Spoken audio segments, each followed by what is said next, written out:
Brazil Argentina যদি ডিবেটটা হয় আমার মনে হয় খুব তাড়াতাড়ি হওয়া উচিত। ব্রাজিল মনে হয় না বেশি দিন থাকবে। প্রেমের পক্ষে একজন প্রেমিকের থাকে দেখে না বড় কষ্ট থাকে হৃদয়ের উত্তাল আবেগ। তাই বৃষ্টি কিংবা জ্যোৎস্নারাতে যখন প্রেমিকার মন ভালো নেই কিংবা কিচ্ছু ভালো লাগে না তখন প্রেমিকের থাকে নানান আয়োজন। হোয়াটসঅ্যাপ কিংবা মেসেঞ্জারে ভিডিও কল থেকে উত্তাল আমার জান তো আমার শোনা হয় না ওরা জেগে থাকে ওদের কণ্ঠে থাকে গান ঢুকে থাকে ছন্দ। কমলা বরণ মুক্তি তোমার চাঁদের মতো হাসি সত্যি করে বলছি আমি তোমায় ভালোবাসি। পাল্টা হাতে কাছে বলেছি গরম হাতে দিই তোমার সাথে প্রেম করতে আমার লজ্জা কি কিন্তু সিঙ্গেল জীবন এদের জীবনে শুকনো মরুভূমি বালির মতো। এদের জীবনে কখনো বসন্তকাল আসেনি। এদের পুরোটা সময় হলো চৈত্র মাসের মতো। সিঙ্গেল থাকতে থাকতে এদের হৃদয়টা কালো কুৎসিত হয়ে গেছে। কিন্তু আমার সবচেয়ে একটি আয়না যে আয়নায় আমার প্রেমিকার মুক্তি ছাড়া আর কিছু দেখা যায় আমার এই বান্ধবীটার জন্য খুব খারাপ লাগছে। সে বসে আছে এমন দুজন মানুষের সাথে যার মধ্যে এই যে রিয়াল এর জীবন কাটে আমাদের বিল্ডিং এর সামনে বসে থাকতে থাকে। ও যদি কোনো একটা মেয়েকে পটাতে পারে এর জীবনে আসলে কোনোদিন প্রেম আসে না। এর জন্য ওর কাছে ভালোবাসে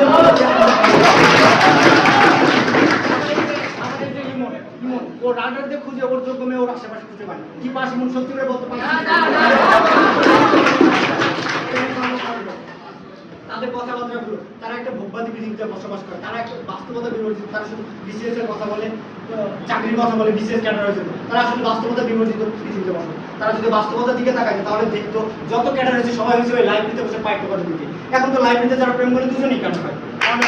আমাদের এখানে যারা ডক্টর আছে আপনার বাণিজ্য মেলায় গেছেন কয়জন যারা যারা যায়নি এই যে ইমন যায়নি তারিখ যায়নি কৌশল যায়নি কারণ কি জানেন এদের বাণিজ্য মেলায় যাওয়ার কোনো সঙ্গী নাই। এদের আসলে যাওয়ার কোনো জায়গা বলেছিলেন মরণে ক্ষতি নাই কিন্তু সে সময় যেন একটি কর্মকরী স্পর্শ কপালে আসিয়া পৌঁছে যেন একটি স্নেহময় দয়াদ্র মুখ দেখিতে দেখিতে জীবনে এগিয়ে। কিন্তু এদের বাণিজ্য মেলায় যাওয়ার কোনো সঙ্গী নাই। এরা স্নেহময় মুখ দেখবে কি করে মনে মনে এই যে আমাদের নতুন নতুন জুনিয়ররা আসছে এরা যদি এদেরকে এসে জিজ্ঞেস করে ভাইয়া আপনারা ক্যাম্পাসে কি করেছেন এরা বলবো আমরা ক্যাম্পাসে বসে বসে যারা 14 ফেব্রুয়ারি যারা সুখী ছিল তাদের উপর নিক্ষেপ কর্মসূচি পালন এদের জীবন আসলে কোনোদিন 14 ফেব্রুয়ারি আসে এদের প্রতিটা দিন হচ্ছে 25শে মার্চ কাল কর্ণীয় মডেল কথায় আছে প্রেম জাত বা ধর্ম কোনো কিছু মানে পৃথিবীর জঘন্যতম একজন পুরুষও কোনো না কোনো নারী প্রেম যেমন আমাদের রুবেল স্যার তিনি করেছিলেন এক পাহাড়ি কন্যার প্রেমে ভুলিতে পারিলেন না আজও তাকে প্রতি ক্লাসে ক্লাসে গল্প শোনালেন সেই পাহাড়ি কন্যার নাম। এই জন্য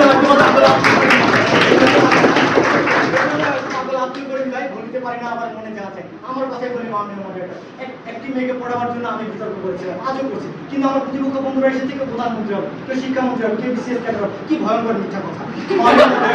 আদালত থেকে আমার ঘুম ভেঙে যায় আমার মনে পড়ে আমার মেয়েটার কথা বুকে ভেসে ওঠে আন্টি কিশোরের গান তুমি ছিলে না যখন যদি ছিল না স্বপ্ন ভালোবাসা ছিল অজানা তুমি আমার হলে ভালোবাসা দিও ওপর দিলে যে সুখে গিয়ে কিন্তু ইমন তার আদালতে ঘুম ভেঙে গেলে মনে পড়ে কালকে তার ম্যাচের বাজার আছে বাজার থেকে কত টাকা মারবে এই টেনশনে তার আর ঘুম ধরে দলের দ্বিতীয় বক্তা বলে লাইভে মধ্যে দেবদাস পার্বতীর প্রেমের ব্যর্থতার কথা কিন্তু তাদের মধ্যে ছিল গরিব কেননা তারা পরস্পরকে পায়নি যদি পেত তাহলে হয়তো বিয়ের 7 দিন পরে ঝগড়া আমরা যা কিছু পেলাম না যা কিছু হারালাম এটাই তো আর এই প্রেমের কারণে তারা ইতিহাসে স্মরণীয় হয়ে আছে কেননা প্রেমের মরা জলে যায় মনে মনে আমি আমার প্রতিপক্ষ বন্ধুদেরকে প্রশ্ন করতে চাই যে প্রেম কি শুধু প্রেমিকের সাথেই হয় এই যে পৃথিবীর টান প্রতিদিন সূর্য পূর্ব দিগন্তে উদিত হয় এটা কি পৃথিবীর সাথে সূর্যের প্রেম নয় গাছে ফুল ফোটার সাথে সাথে ফুলে ভ্রমণের ফুলে বসে এটা ভ্রমণের সাথে ফুলের প্রেম নয় এই যে আমি সারা থেকে স্টিফেন বিতর্ক করছি এটা কি আমার ভিতরে প্রেম নয়। কবি জীবনানন্দ দাশ বলেছিলেন আবার আসিব ফিরে ধান শিখে ফিরে এই বাংলা এটা কি বাংলার প্রতি জীবনানন্দ দাশের প্রেম নয়। এই প্রেমকে যদি অস্বীকার করে তবে তার সৃষ্টিকর্তার সাথে নিজেদের সম্পর্ক অসুবিধা হচ্ছে পিতামাতার সাথে নিজেদের সম্পর্ক অসুবিধা প্রেম আছে বলে পৃথিবী এখনো সুন্দর প্রেম আছে বলে কবিরা বিরহ আছে বলে কবিরা কবিতা লেখে আর সেই কবিতা পড়ে এদের মতো সিঙ্গেলাইজ আছে যদি কোনো গান শুনে কেউ না আসে তবে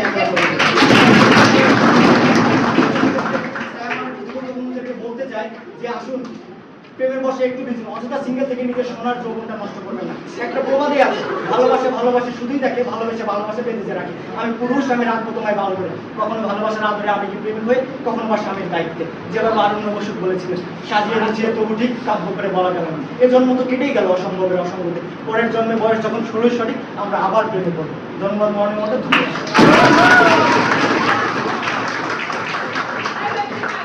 এই গানটি 100% সত্যি কথা বলে কাঁঠালের আঠা ছাড়াতে গেলে যেমন হাতের চামড়া উঠে যায় বলে মালে পিরিত করতে তেমন হাতের চামড়া তো যায় সেই সঙ্গে পড়াশোনা যায় রাতের ঘুম যায় আর সেই সবশেষে প্রেমিকাও চলে যায় যাওয়ার সময় একটা সুন্দর করে SMS দিয়ে যায় তুমি আমাকে ডিস্টার্ব করো না সাথে ব্লগও দিয়ে যায় তাও আবার ফ্রিতে।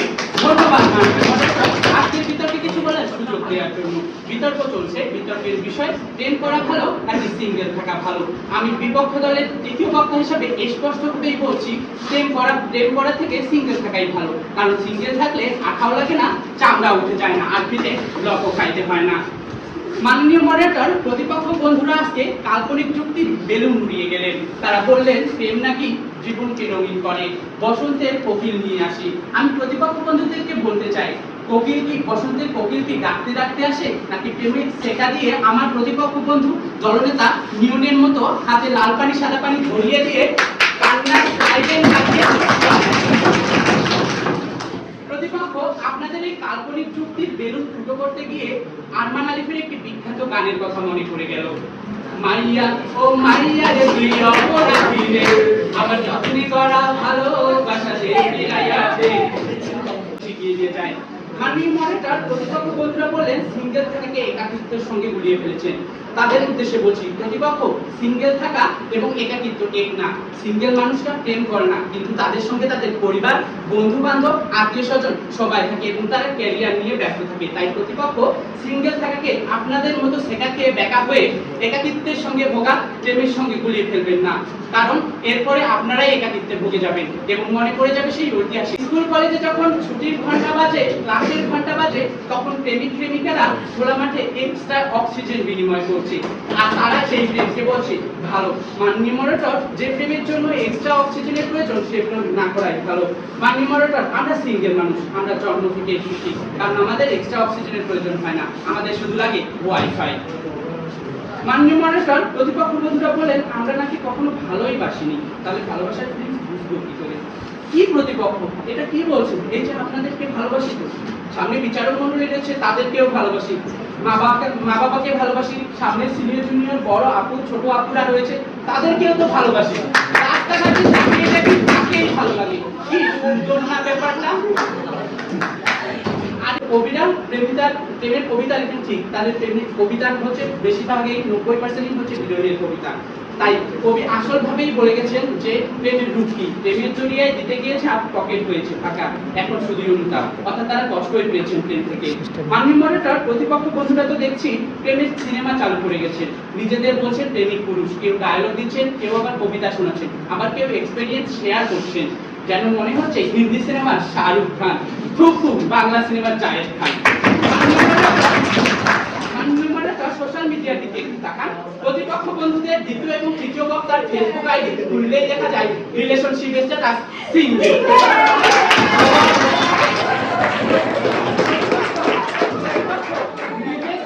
থেকে সবার সামনে প্রেম করার নাটকটা কি ভণ্ডামি সাজাচ্ছে না?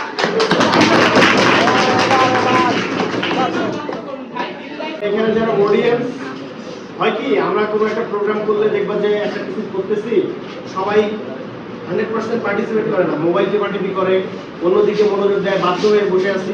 কিন্তু আমার কাছে এই প্রথম একটা প্রোগ্রাম মনে হলো যে সবাই 100% দিয়ে তোমরা পার্টিসিপেট করছো, একদম শুরু থেকে শেষ মাথা পর্যন্ত সবাই একইভাবে কনসেন্ট্রেট করছো। এইটা হচ্ছে এই বিতর্ক, রম্য বিতর্কটা মানে সাফল্য, এবং এটার সাথে তোমরা যারা জড়িত তাদের সবাইকে ধন্যবাদ দিচ্ছি। এখানে জয় পরাজয় কোনো বিষয় না, এর মধ্যে আমাদেরকে সিলেক্ট করতে হবে, তোমরা সবাই আমাদের খুব প্রিয়, এর মধ্যে হয়তো কেউ জিতবা কেউ হারবা, এটা কোনো বিষয় না। তবে তোমরা সবাই যেভাবে পার্টিসিপেট করছো, একদম যারা দেখলা তাদেরও পার্টিসিপেশন এত চমৎকার যে ভবিষ্যতে এরকম বিতর্ক যাতে আরো হয়, এইটা আমাদের সবসময় সাপোর্ট থাকবে। এবং তোমরা হচ্ছে বাস্তব ধর্মের বিতর্ক করছো, আমি একেবারে বিতর্কের ফর্মাল জায়গা থেকে যদি বলি, শুরুতে তোমরা প্রিপারেশন নিয়ে আসছো, তো এর বাহিরে খুব একটা যাওয়া নেই আর কি, এর বাইরে যাওয়ার চেষ্টা করো না। যেমন শুরুতে আমি তারিমকে দেখলাম, ও তোমাদের দ্বিতীয় বক্তার কাছে কোশ্চেন করলো যে এই পক্ষ দলের দ্বিতীয় বক্তা যেন আমার এই কোশ্চেনটার উত্তর দিয়ে দেয়। তুমি ওই উত্তরটা দেওয়ার কোনো প্রয়োজন মনে করো না, তোমরা ওদেরকে প্রশ্ন করলে ওরাও খুব একটা যে এই প্রশ্নের উত্তর দেওয়ার, তুমি তাৎক্ষণিকও তোমাকে অনেকটা ডিসিশন নিতে হয় যে তুমি কি করবা। এখানে এদিক থেকে আমার এই নিয়নকে একটু বেটার মনে হয়েছে, যে নিয়ন এই পরিস্থিতি বিবেচনায় কথা বলার চেষ্টা করছে, ইমনও ভালো বলছে। তবে আমি একটা শেষ মানে বেশিক্ষণ তো সময় নেওয়া যাবে না, অল্প কথা একটা বলি। আমার মনে হলো যে বিতর্ক করতে করতে ওরাও, তোমরা যেমন ওদের ফেসবুক স্ট্যাটাস সিঙ্গেল দেখি না, তোমরা আবার বিতর্ক করতে করতে ওদের পক্ষ নিয়ে নিচ্ছো। কারণ ইমন শেষ মুহূর্তে বললো যে আমরা ভালোবাসি সাদদের, ভালোবাসি অমুককে তমুককে। এইটা বলতে বলতে আমাকে বলতে দাও, এইটা বলতে বলতে ইমন বললো আমরা ভালোবাসি আমাদের ছোট করতে, তোমাদের ছোট ভাইদেরকে ভালোবাসো। আকিসটা পরে বলছে, আগে ফলাফলটা বলছি। 222 নম্বর পেয়ে বিপক্ষ দল রানার্স আপ।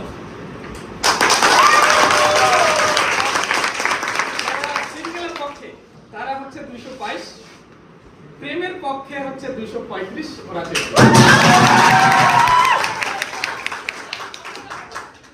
ভাগ্যিস সিঙ্গেলরা জেতে। আমার মনে হয় সিঙ্গেলরা যদি আজকে জিততো, এখানে বসে থাকা অনেক মেয়ে আজকে বাসায় গিয়ে ব্রেকআপ করতো। অনেকগুলা ছেলের কপাল ব্রেকআপের সিঙ্গেলদের হারার কারণে ইয়া হয়ে গেল। এরপরে শ্রেষ্ঠ বক্তা, বক্তব্য সবারই সুন্দর হয়েছে। নিয়ম হচ্ছে শ্রেষ্ঠ বক্তা।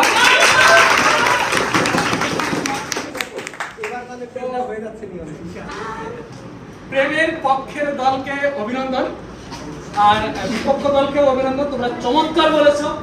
তবে সবচেয়ে ভালো পারফর্ম করছে, সবচেয়ে ভালো পারফর্ম করছে এখানে যারা, তারা হচ্ছে মনোযোগ দিয়ে যারা শুনছে, অর্থাৎ শ্রোতা মণ্ডলী। সবচেয়ে বেশি ধন্যবাদ দর্শককে। তোমরা ভবিষ্যতে এরকম কোনো বিতর্ক অনুষ্ঠান করবা। আর ব্রাজিল আর্জেন্টিনা যদি ডিবেটটা হয়, আমার মনে হয় খুব তাড়াতাড়ি হওয়া উচিত। ব্রাজিল মনে হয় না বেশি দিন থাকবে। ধন্যবাদ সবাইকে।